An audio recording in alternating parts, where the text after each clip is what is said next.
ఏమ్మా,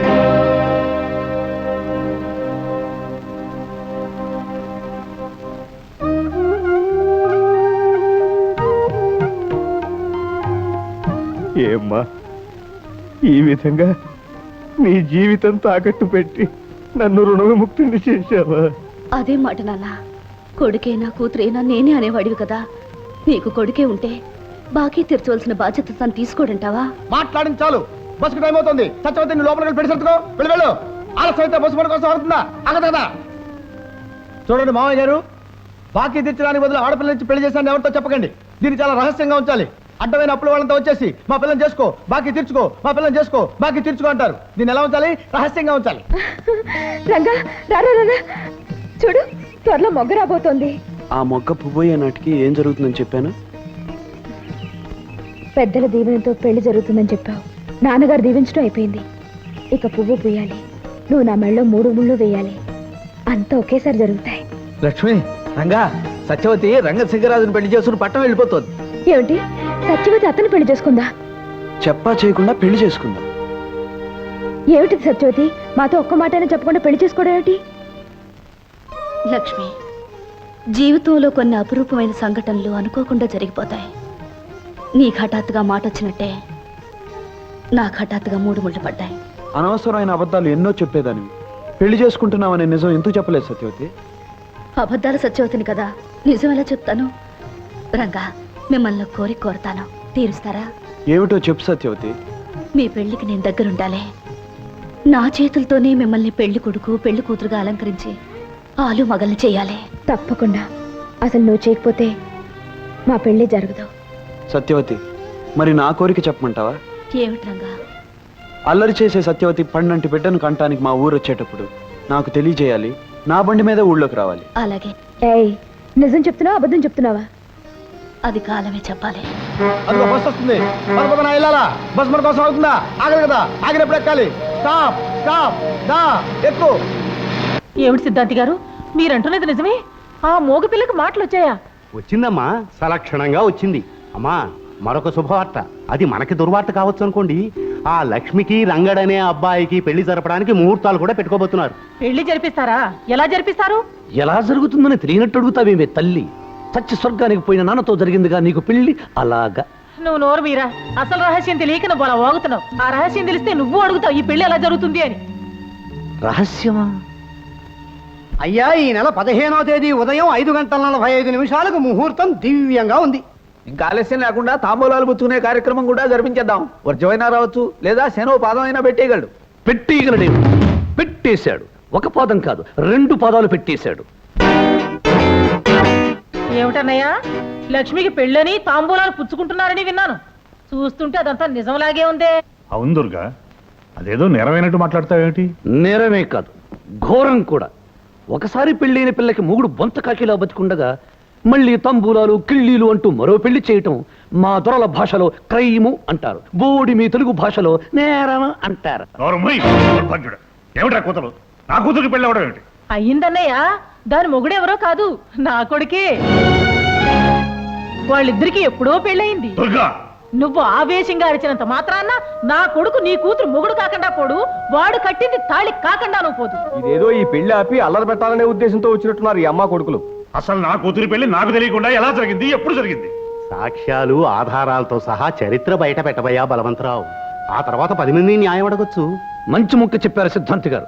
పెట్టించు మా పంచాయతీ. జరిగిందంతా మేము మిగతా పెద్దలు అంతా విన్నాం. బలవంతరావు లక్ష్మిని తన పెళ్ళాం అంటున్నాడు.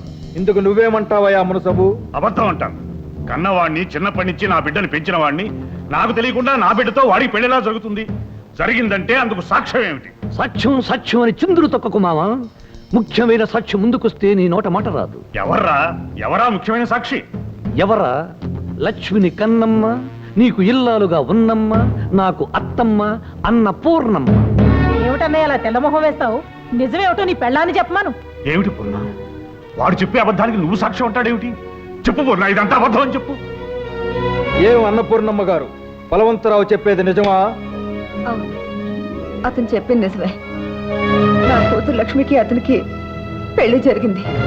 పూర్ణ, అత్తమ్మ, అలా టెలిగ్రామ్ ముక్కల్లా చెప్పటం కాదు. ఇది పంచాయతీ. పెద్దలందరికీ వివరంగా విషయం చెప్పు. విషయం సరిగ్గా 17 ఏళ్ల క్రితం, అంటే మా లక్ష్మికి 2 ఏళ్లప్పుడు మా వారికి పెద్ద జబ్బు చేసింది.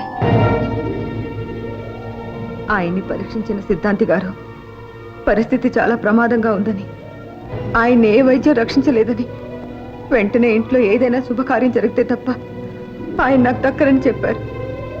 అప్పుడు మా ఆడపడుచు దుర్గమ్మ పసివాళ్ళైన తన కొడుక్కి నా కూతురికి పెళ్లి జరిపిస్తే ఆయనకి గండం గట్టెక్కొచ్చని చెప్పింది.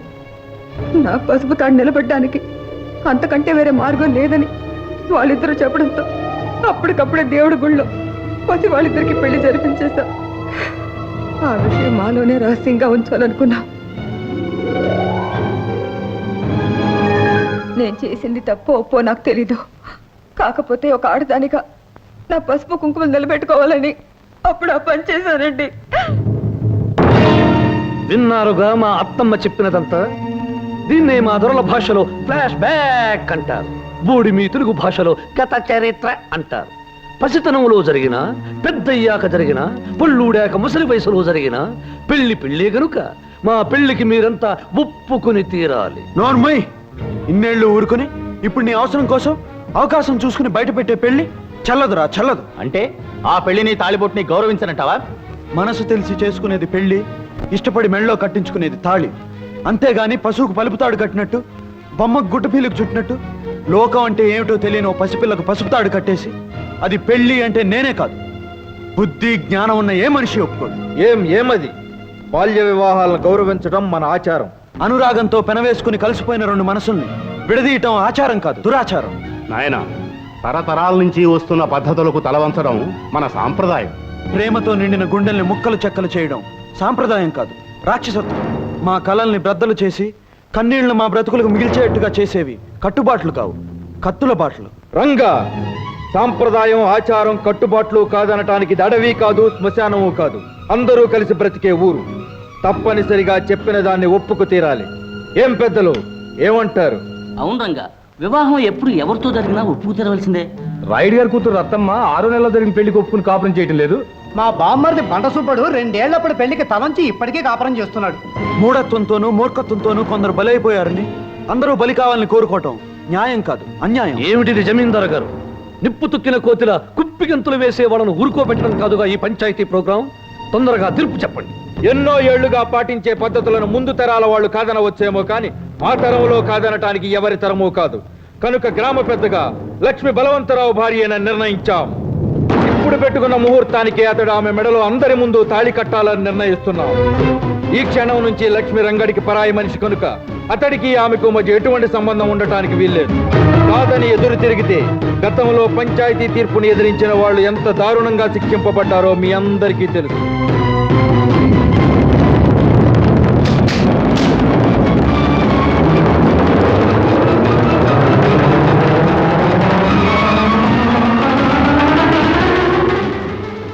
మామ, విన్నారుగా?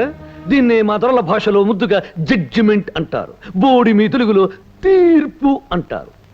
అదే ముహూర్తానికి పందిళ్లు వేయించి, పిండి వంటలు చేయించి, మేళ తాళాలు పెట్టించు మావా, నేను కడతాను తాళి.